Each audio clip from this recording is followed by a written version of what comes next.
Hey guys, so we're going to go through how to string a tennis racket today and the different steps and what to look for and all that good stuff. So we're going to be doing a one-piece stringing method today, and that is if you buy a single set of string like this, for example, it comes in the container, that you're not going to cut it into two pieces or anything like that. You're going to use the whole set of string, and it's going to be one continuous string job.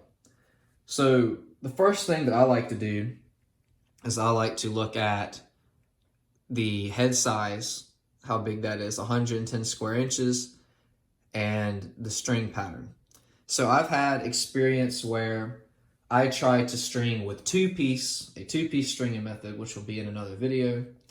And I used to string on a drop weight and with an 18-20 pattern, cutting it into two pieces and then trying to use it on a drop weight machine where it's further away from the actual mount where it holds your racket. It wouldn't reach the tension puller.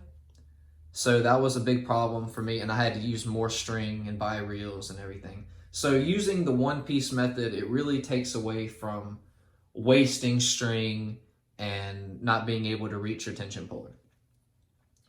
So first thing we're going to do is we're going to mount the racket. Well, this is a two mount system here. So we have one here and one here. So your tip of your racket is going to go on the top, just like this, and the bottom's going to go here. So now this is adjustable, so you just slide it out like that, and you want to line it up. So let me show you what to look for when you're lining it up. If you look down here, you see there are three little hoops, maybe you can see that. Yeah, you can see it. So you want to look for 6 holes or 3 loops like this.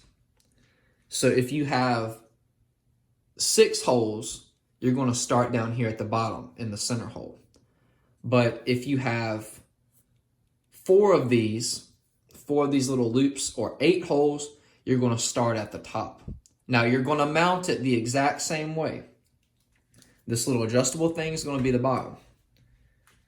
So we're going to mount the racket on the machine. Make sure it's lined up. There's a little red dot right here. Sometimes they'll have a dot that'll indicate the middle of the racket or a little logo or some sort of thing. So look for it there. If it doesn't have one, you can count around and make sure that it's lined up. It's pretty simple to do. So we have that there. We have this little thing that'll pull it down. We lined up there, yes. So now we're lined up, but the racket is not fastened in. So what I like to personally do before I tighten these two mounts is this part of the mount will move. So I like to hold this down so this doesn't come up. Not very hard. I'm not pushing very hard. I'm just making sure that it doesn't move. And I want to pull. And you may have seen that, you may have not. But there was a little bit of slack or a little bit of space between the frame and this little rod right here. So I got rid of that. So now the racket is flush against it. So down here, if you can see, I think you can, yes, there is a lock. And this lock, for this particular machine, keeps this part of the mount from moving. You don't want any part of the racket to move. So we're going to take this and we're going to push it. So it's nice and tight. This doesn't move anymore.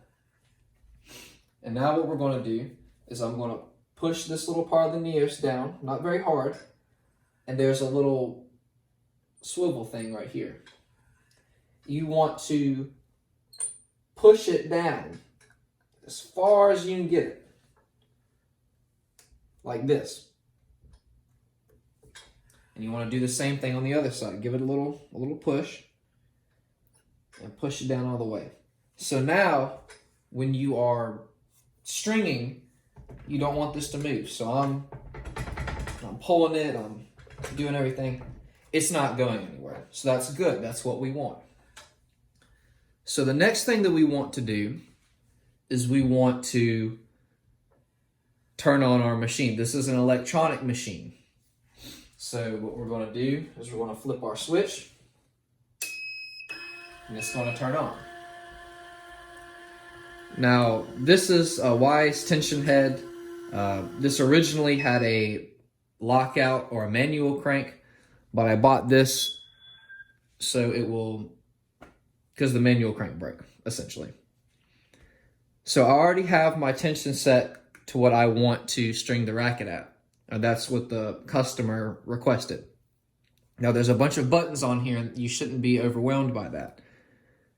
With electronic machines, you'll have constant pull, speed, how fast the tension head moves. You can turn the sound, the beep off. You can test it, see if it works, like the mechanism is working correctly. You have kilograms.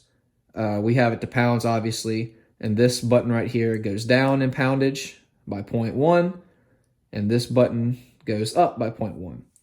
And you have buttons over here that'll set your main tension and your second tension.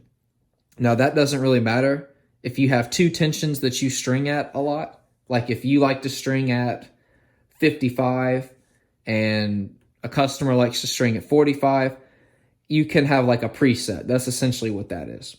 And then you have the pre-stretch button, which adds extra poundage on there. It's like 10%. So 10% would be added on to 55. And that's essentially what pre-stretch does. But you don't really have to worry about that because you can do one piece with any machine. But we're going to use this electronic machine today. So we've already set our tension. This is the tension we wanted to use. So now we have our string right here. I've already cut it out of the reel, but you can use sets, reels, it doesn't really matter. So now, we're using Head Synthetic Gut 17. It doesn't really matter what string you use. It works with any string, anything like that. So I'm going to show you how to count out for a one-piece method. So we've already looked at that's not over there, over here, the string pattern and the head size. So that's very important when counting out your mains and your crosses. But you're only going to count off 9 for the mains, and then after that you're good. So you're counting off 9 because if you look, or if you looked on this thing, you have 16 mains. And the mains are which are the strings that run vertically up and down the racket. Let me see if I have one already. Yes, I've got one here. Thank you, Vera Zvonareva, if you know who that is. And this one's a good one because it has different colors because she used a hybrid, which is 2 different ones. And you have to use a 2-piece method for that, and we'll discuss that in a different video. But as you can see, the red strings are running vertically, and that's what you call the mains. And the crosses are what run horizontally. So let me put this back on the wall. Don't want to mess that up. All right, so now we know that we have 16 mains on this particular racket. So if you split the racket up into halves, you'll have 8 strings on one side and 8 strings on the other, which make it to 16. So this is how we count it off. We have the tip of our string. We're going to put it down here towards the bottom of the machine, and we're just counting it off now. So we're going to count off 1, 2, 3, 4, 5, 6, 7, 8. Now, we're going to pull one extra. We're going to go 9. And we're doing this just because if, you know, the little spaces in between take up more space, or the little area in between the strings, you see, like that area there on the other side, if that takes up a little more space than we thought it would, if, just for a variety of reasons, you miscount a little bit, you want to make sure you have enough string to finish. So what we just did is we stuck the string in through this middlemost hole. You may not be able to see that. Maybe if I flip it around, you can. Yes. So we stuck it into one of these holes beside where it's mounted. In that center area, in that center loop, you had 6 holes down there. We're sticking it in that one of those holes in the center loop. And we're going to line it up to the corresponding hole on the other side. The hole that's parallel to it. And we're just going to pull it through just like so. So now I'm making sure my hand's here. I'm going to take my finger off. I know my spot. And I'm going to get over there. And I'm going to match it. So now we have the string. It's in one of the mains. We have one of our mains in the racket now. So I'm going to take my clamp. This is a gliding clamp. And I'm going to get it as close as I possibly can to the machine. And then I'm going to clamp. Just like that. And now I can let it go. So now we're going to take the other end of our string, like this, and we're going to find the tip. Oh goodness, we've tangled it up. So you want to make sure that this doesn't happen. This is important too. You don't want to have any sort of knots or anything like that in your string, because it could cause it to break. So now what we're going to do is we're going to put this string in the hole right beside our other one. So both of the middle holes in that center loop are filled. And we're going to put this string in the hole over here, and we're just going to pull it through, just like so. Now, occasionally, your string will get hung like this on your one of your mounting parts. You want to make sure that it's not hung on your grip, or it's not hung on your tension head or anything like that. You just want to kind of keep an eye on it. You want to make sure that it goes flush into the hole. You don't want it to be twisted or anything, because that can cause it to break.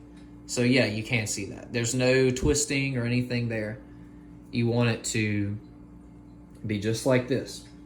So now, the string that we just wove through, we are going to put on the machine. So it's very important to decide what you want to do early on. If you're using an electronic stringer or a manual crank with this thing, this is called a Diablo for some reason, you can either go down and around like this, or you can go straight on. But you want to do the same thing every time throughout when you're stringing. So I like to use the Diablo, so that's what we're going to do. So we're going to go down and around, and we're going to put it right in the little slot right here, the little tension puller. And what you have to do on this machine is you push it just like this, and it's in there. And you can push this button, these little dimples, that's what they call them, dimples. And then it pulls your tension. Now you can see the tension may go up or down, and that's because we have this constant pull feature right here. That's what constant pull does. That's why electronic stringers are very important. Now I have a foot pedal, so you're not going to see me actually hit this thing because it's more convenient for me to hit the foot pedal. So now what we're going to do is we're going to take our second clamp right here, and we're going to get as close as we possibly can to the frame. And we're going to clamp it just like that. And I'm going to hold it. I like to hold it to make sure. And then I'm going to release tension. And now our first main has tension on it. It's 55 pounds. So now what we're going to do, I'm going to get that out of the way. I'm going to find the end of my string, wherever it is. Where did it go? Oh, we were on something. Okay. So now I have the tip of my string again. I'm going to go into the next main, just like this. And we're going to go down here. And you don't want to go over. You don't want to pull tension over your racket. That can cause it to break. You want it to go underneath what they call the throat of the racket. Get out of this mess I've made myself. And we're going to pull it through just like this. See, we have one of our little knots. Remember I was telling you about that? Our string is stuck, so we need to pull this out and figure out where it is. It's our other, this part of our string. That's where that was. So now this is very important. If I pull tension right now, you may not be able to see the back of the machine, but it's got a bunch of hookups back here. If I pull tension on this machine the way that it is, it's going to push up against those wires. I don't want that. So this machine has what you call, or what they call a lockout bar. And it's underneath, so you're not going to be able to see it. But once I pull it out, you will. It's this silver bar. And you want to push it to where it's harder to move. So now, this isn't going to rotate anymore. This is locked in place. So when I pull tension, it's not going to swivel on me, which is what I don't want it to swivel. So now, we're underneath the throat. We're not over the throat. We're underneath the throat. We're going to go down and under, push, and I'm going to use my foot pedal. You don't need the foot pedal to string. It just makes it easier. You can just as easily use this little thing or push the little dimples. That's what they call them. So now I'm going to unclamp, and I'm going to go down as close as I possibly can to the racket, and I'm going to clamp again. And I'm going to release tension. Now I'm going to push this lockout bar back in. So now we can swivel again.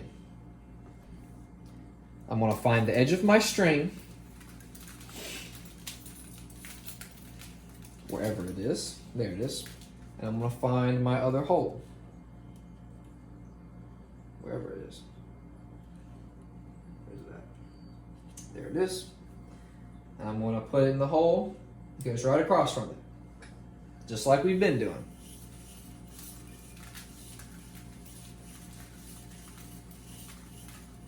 Okay. So we're straight, yep, flush against it. And now we're going to go wrap it around and pull tension again. We're going to unclamp, clamp as close as we can to the machine.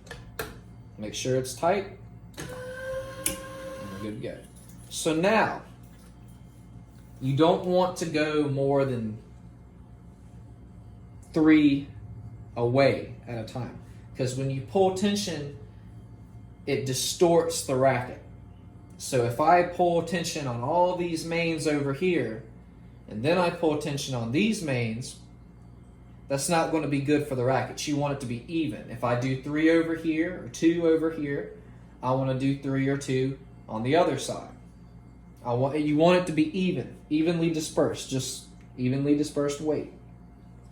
So now, this one that we just clamped at the beginning, it's been holding all this tension. So now we're going to go and we're going to pull tension on this one. So you're going to wrap it around, pull tension just like so. Wait for the beeps.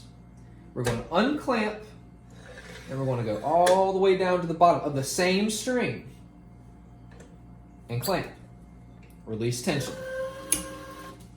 So now we're going to do the same thing like we did on the other side. We're going to find the hole. We're going to go down right into the hole across from it, and we're going to pull the string through, making sure that it's nice and it's in there the way it needs to be. So now this is the second time we're going to use this lockout bar. That's just what I like to do. I don't like it to be up against the machine. So we're going to find our lockout bar. You may not be able to see it because of the corner. I can't really see the camera right now. And we're going to wrap it around and pull tension. Okay. We're going to unclamp, go down to the next string, push it all the way down. And then we're going to clamp, release tension. So if you're watching this, I learned how to string online as well. I also learned through Tennis Warehouse. Andy Gerst was doing a tutorial. I also watched a few videos on drop weights because that was the first machine I had. This is my second machine, this Prince Neos. So I like to explain things to the best of my ability, of course. And if you have more questions, then feel free to leave a comment or anything, and I'll answer it to the best of my ability. But one of these videos that I did watch, a guy was a part of the Yonex stringing team. And what Yonex likes to do is you'll string 3 mains first. The second, or the other side, you string 4. So I kind of picked up on that. So that's what I'm going to do now. So we're going to do 4 mains on the other side. Unclamp.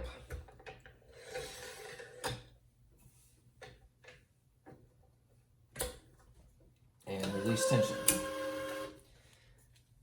And then something else that I kind of picked up on that you don't have to do, but it saves time, is you can put your other main in there. It just saves a little bit of time. It doesn't really matter if you do it or not. Now, we're going to string 2 mains from now until the rest of the racket.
Right here. you can see this main, or this grommet, that's what these are called, is pointing this way on a racket that's already been strung. This grommet is pointing horizontally, which means that this is a cross. This grommet is pointed more vertically, which makes it, or implies, that it's been used as a main before. So cross, main. This is going to be a cross because it's pointing more that way. And this is going to be a main. Yeah, we're good here. We're going to pull tension.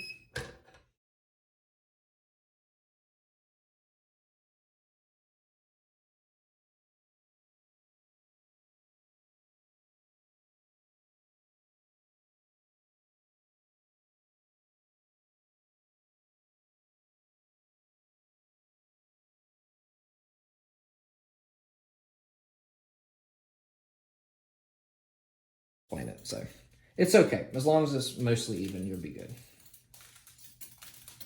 That's just what I've been trying to do. But as long as you keep the tension distributed evenly, you'll be okay. So now we're going to go into this hole that we just said we're going into as a main.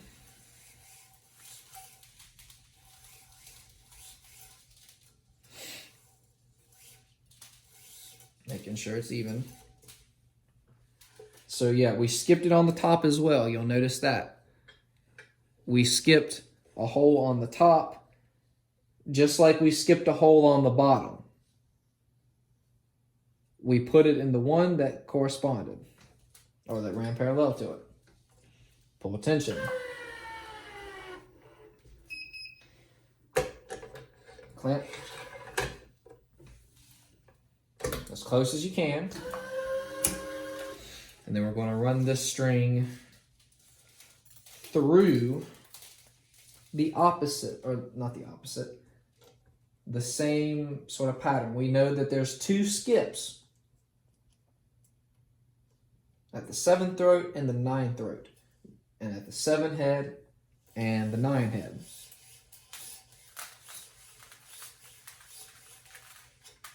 And we're just going to leave that there for now. Now we're going to do the same thing over here. So we're skipping, coming here, pull the tension,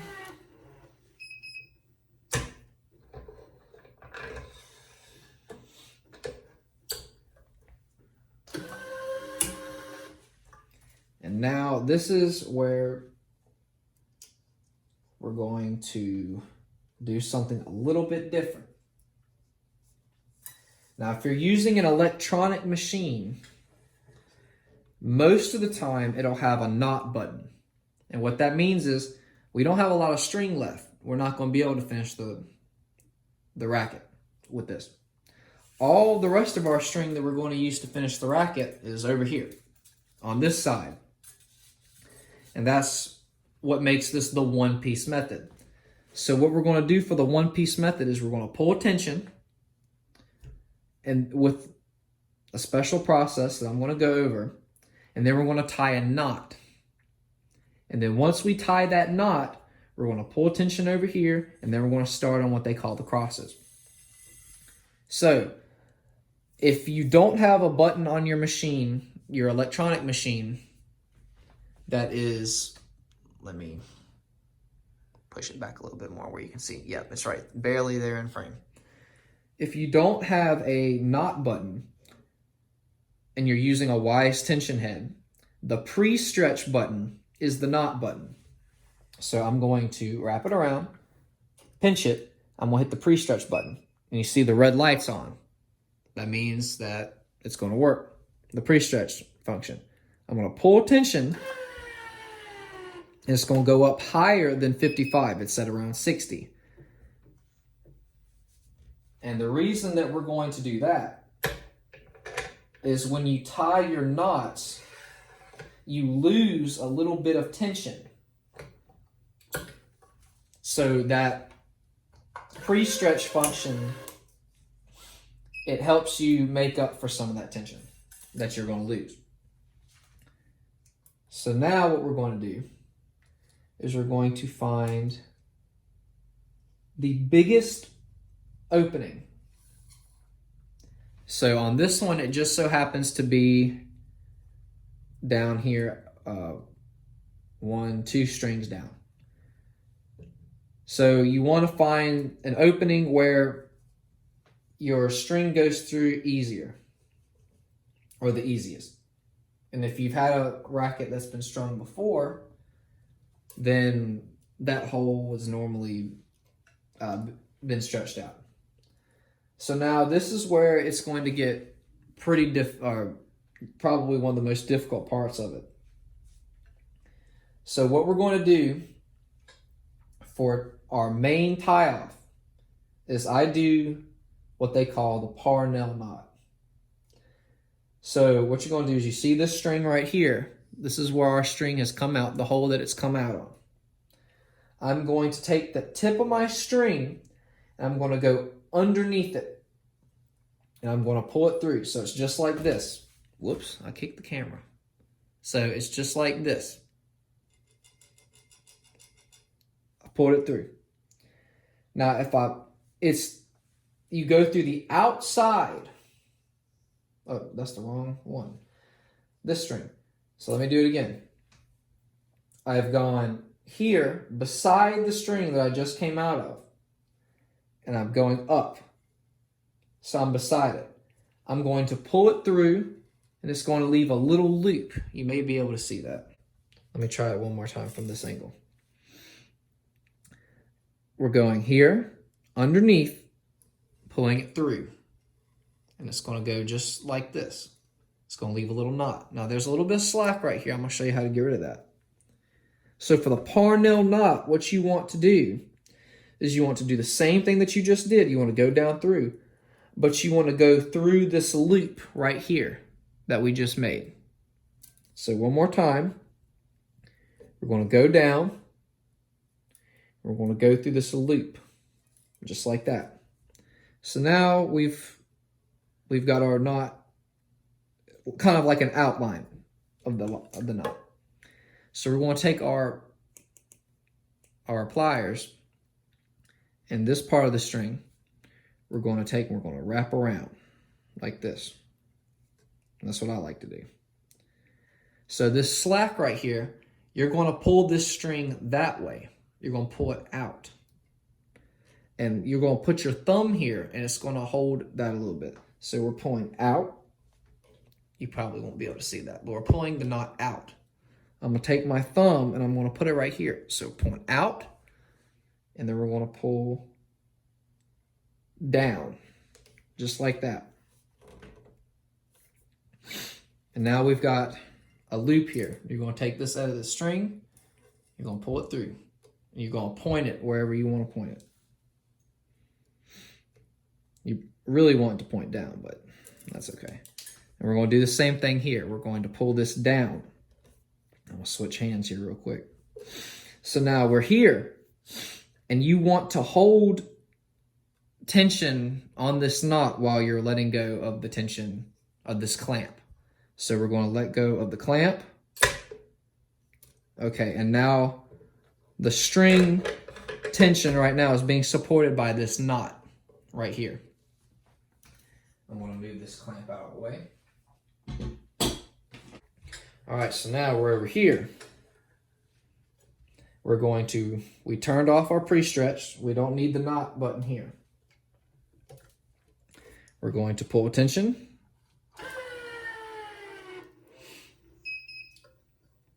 We're going to unclamp.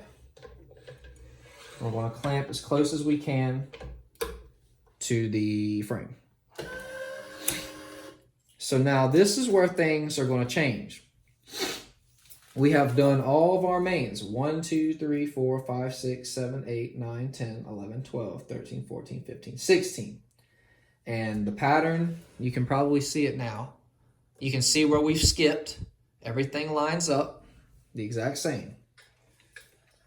So now what we're going to do is those places that we skipped, you can probably see them better over on that side. They're the same in the same spot over here. We are going to start with our crosses. So we're going to go to the bottommost cross, the bottommost horizontal. We're not going to start right beside here unless that's the first one. This is not the first one. On this racket, we're down here. But there's a string blocking the path. So we're going to find the hole and we're going to stick the string through, just like that. So now we're weaving. So right now, the string is underneath this main string. So you want to have a opposite pattern. So we're under now, we're going to go over. We're going to go under, over, under, over, under, over, under, over, under, over. So now we're on top of this string.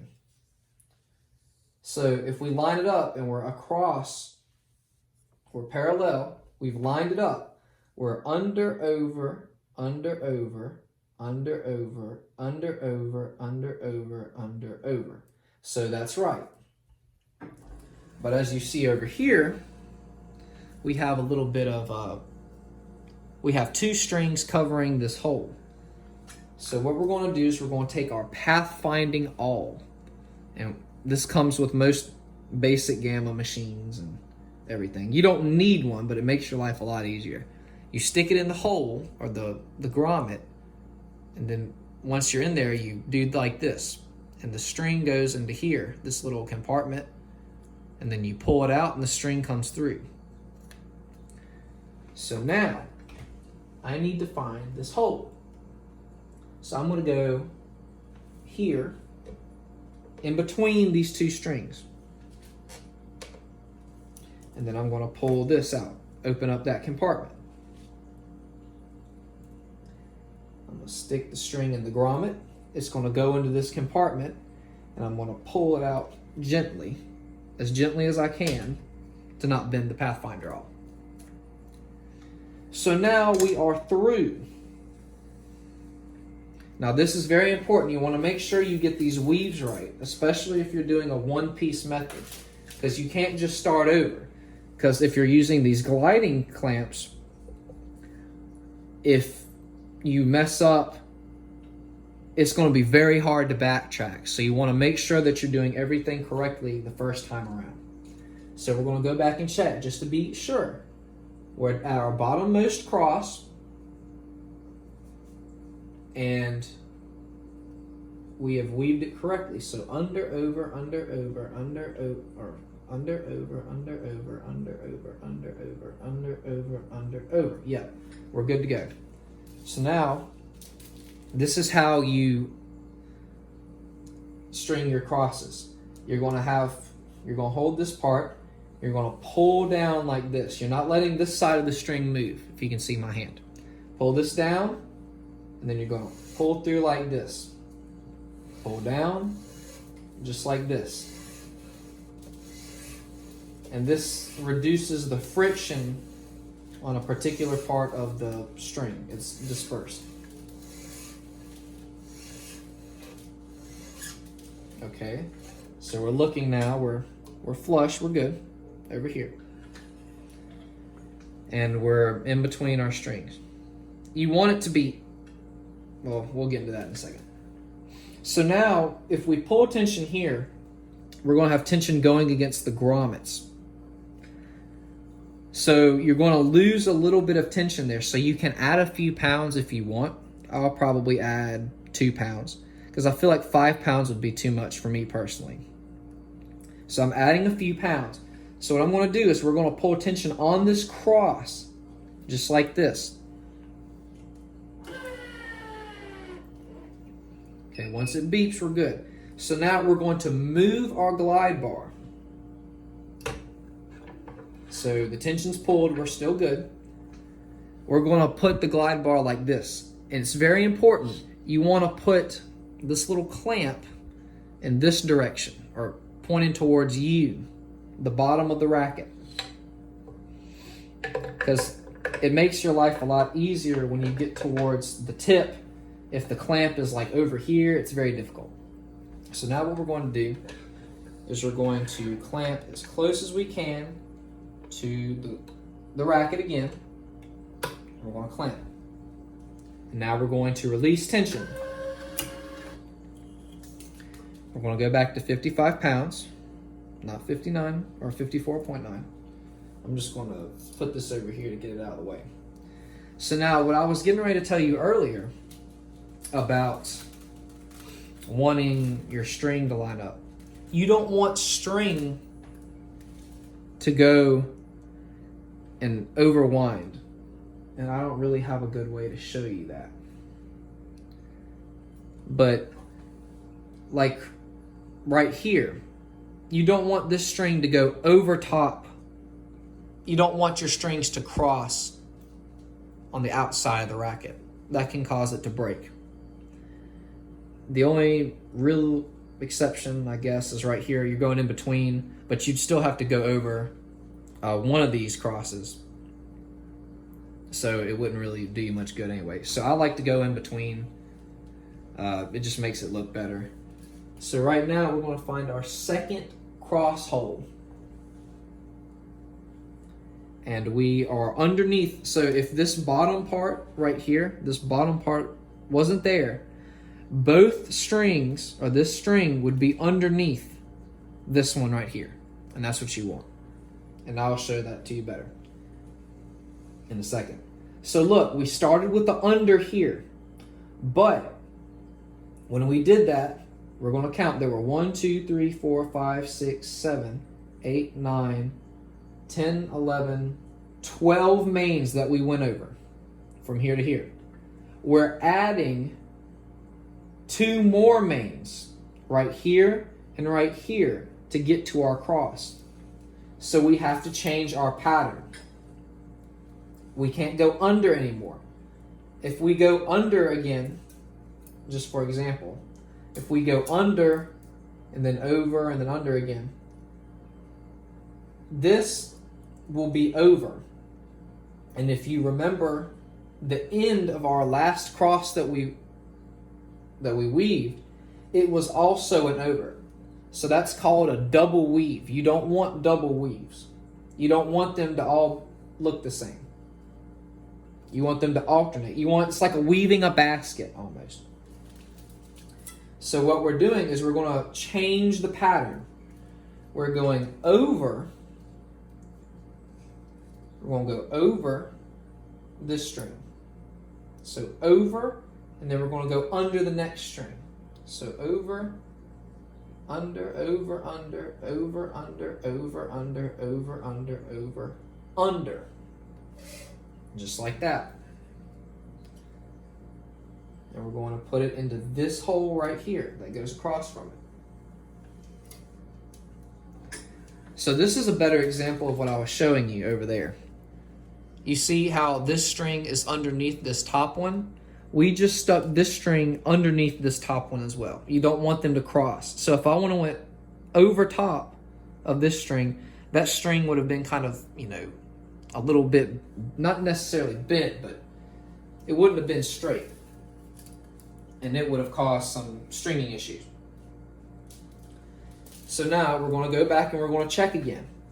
So over, under, over, under, over, under, over, under, over, under, over, under, over, under, over, under. Okay, we're good to go. So now we're going to do the same process that we just did on the first cross. And you're going to do this through all of your crosses.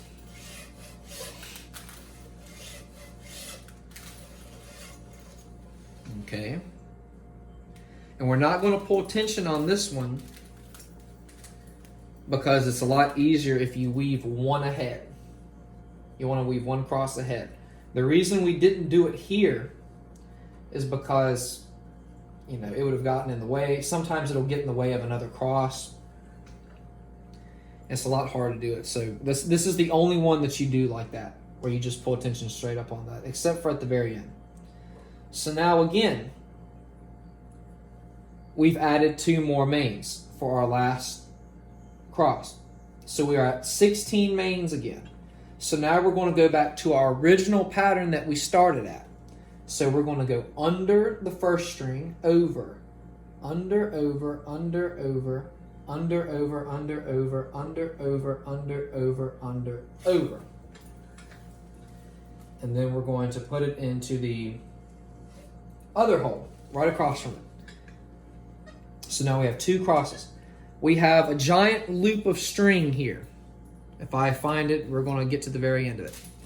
You want to pull tension on this, on the loop, or the part of the loop that's connected to the cross closest to your clamp. If I pull tension over here, it's not going to do anything on this part.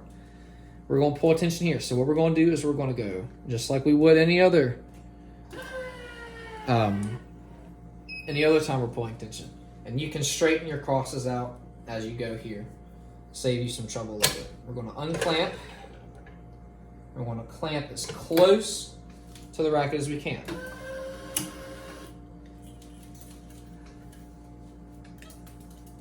And then we're just doing the same thing all the way through. We're going to have to use that same pattern, the under, over, all the way until we get back to the top.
this string that we're using, if you remember back from the beginning, we used 1/4 of the tennis string to string this half of the racket, which is the mains.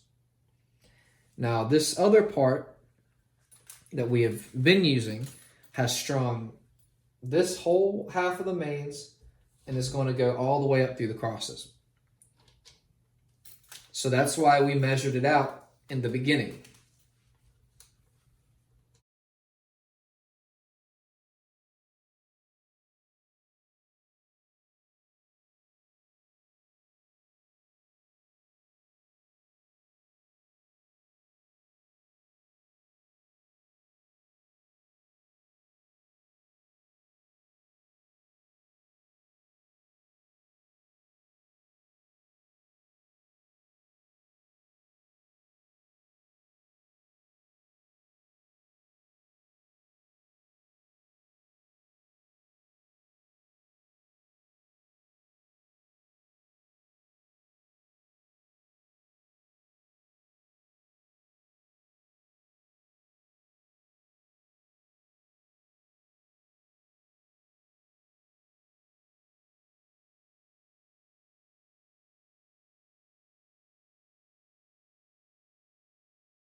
test it out before you start stringing somebody else's racket or your like a good racket.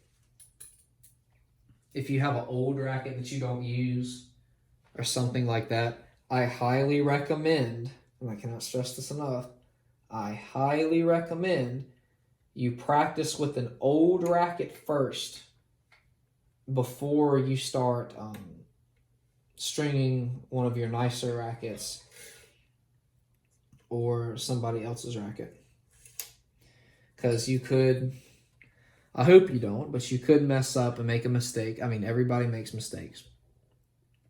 So it's a lot better to mess up an old racket than somebody else's or a brand new one or a newer one that you have.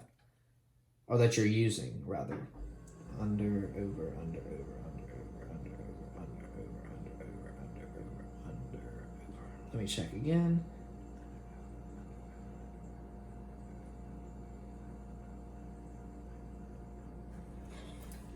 All right.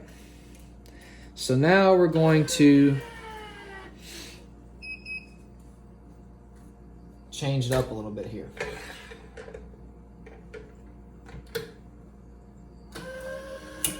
We're going to do what we've been doing, this whole time, or a majority of the time, rather.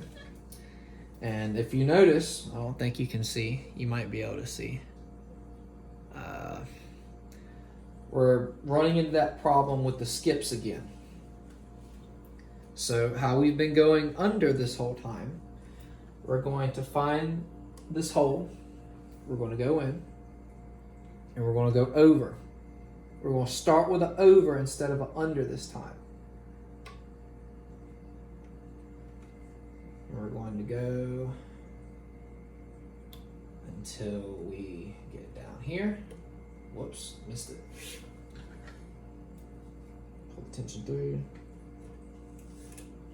Let's double check ourselves. Over, under, over, under, over, under, over, under, over, under, over, under, over, under. Yep, we're right. Straighten our strings. We're going to clamp as close as possible. I don't really want to try and fit it in between that tight space, so we're just going to not do that.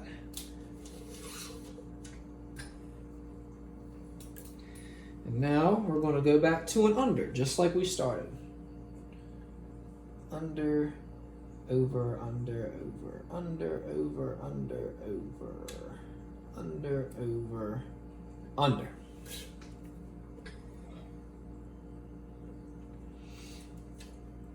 Let's check real quick. So under, over, under, over, under, over, under, over, under, over, under, over. Yep, we're good to go. So now we're going to pull tension closest to the clamp, like we've been doing. That's difficult there. And now we're going to use our knot button, our pre-stretch button for our electronic stringers. If you don't have a electronic stringer, you can just add a few pounds on the manual crank or the drop weight. I just use the 10%. Let's get over here. Clamp as close as we can. Can we get it in there? This is a little tight. I don't want it to be. All right, we clamped as close as we could without, messing up. So we have a lot of extra string here. We don't need that much. So I'm going to take my clippers and we're going to cut. Now we still have a lot of string to tie with. So now what we're going to do is we're going to find a hole, a big enough hole for us to tie off in. That just so happens to be here. And we're going to do the same thing that we did on our other knots. Remember, we're going to go down. We're going down past the string we just came out of. to go up through like that. Okay, we're going to go down again,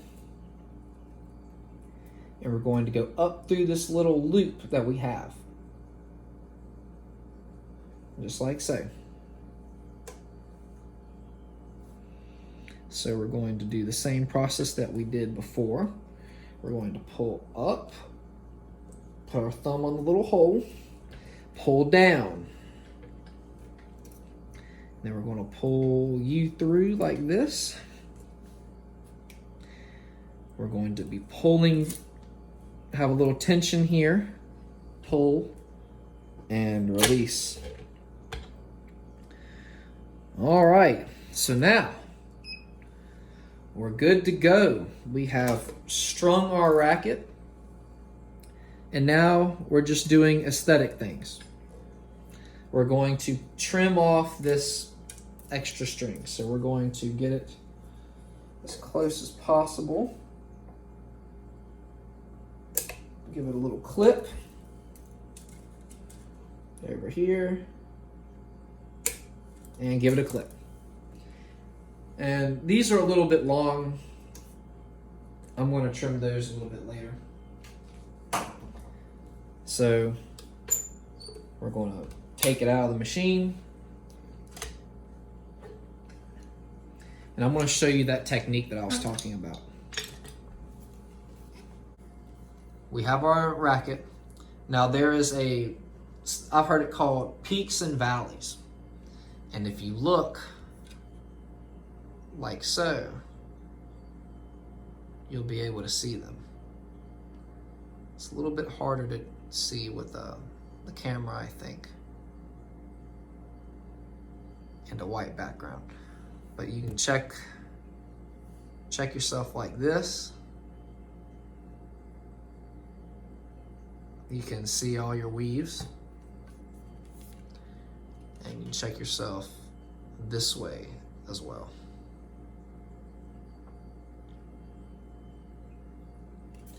All right, so now what you would do is you would just straighten your strings, give it a little test bump. You'll start to, get a feel for what tension feels like as you bump it.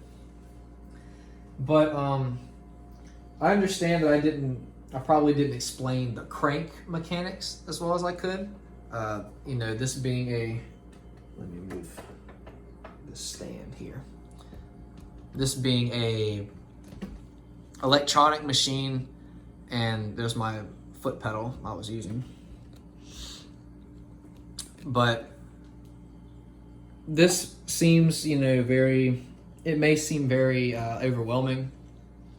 It's not that bad once you get the hang of it. I can give you a breakdown of the machine a little bit better. But with the manual crank, as you can see here, this metal attachment, it's like a rail system. And I can show you how the manual crank would work and the different features of it. Now mine's broken, but I can show you how to set tension and things like that as well. So I hope you guys enjoyed, you learned something from this. If you have any questions at all, please, please, please leave a comment. I want to help you the best that I can. I want to make sure everything is clear. So like I said, please let me know if you have any questions, if you need any help. I will be dropping videos on how to do two-piece stringing method. So if you want to use two different types of strings, synthetic gut, polyester, natural gut, polyester, anything, two different polyester strings. I'll be showing you how to do that without a starting clamp, because I do not have a starting clamp. But once I get one, I'll show you how to do two-piece with the starting clamp as well. And how to do it with a drop weight machine. 6-point mounting system as well, so that really works out. You get to see the 2-point system and the 6-point system work. You also get to see floating clamps, fixed clamps, electronic drop weight, all sorts of different varieties. I like to have explanations on how to do all of them, because when I was trying to string with the Ys, or I was trying to string with this machine, or if I was trying to string with the gamma drop weight, there were different processes on how to do that. So I really want to have all those available for you guys, so you don't have to go searching for them all. You can find them all in one place. So thanks for watching, guys. Please take care. Stay safe out there, especially with all this stuff going on now with coronavirus and everything. Take care.